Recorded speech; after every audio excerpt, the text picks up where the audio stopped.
Mən özümü dərk edəndən Azərbaycan xalqına, Azərbaycan dövlətinə, Azərbaycan mədəniyyətinə bağlı olmuşam. Hələ 4 yaşımda dilim söz kəsməyən vaxtda Mədəniyyət Nazirliyi tərəfindən təşkil olunmuş tədbirdə cənab prezident İlham Əliyevin və vitse-prezident Mehriban Əliyevanın qarşısında Bahar qızı kimi çıxış eləmişəm. Daha sonra bu ənənə halını aldı və bir çox tədbirlərdə, eləcə də Oyuq Teatr studiyasında fəaliyyət göstərdim. Bir sıra beynəlxalq festivallarda iştirak elədik. Həm təhsilə, həm də ki, sənətə verdiyim töhfələr, gətirdiyim uğurlar məni fərəhləndirir.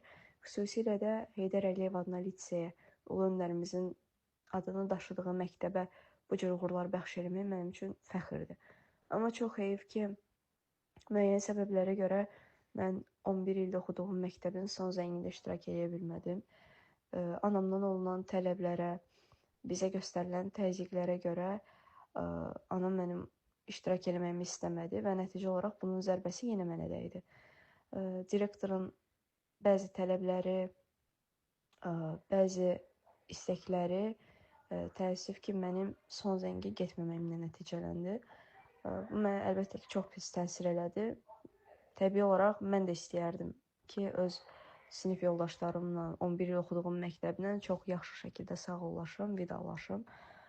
Və iştirak edə bilməmək mənə o qədər pis təsir elədi ki, mən günlərdir hələ də özümə gələ bilmirəm.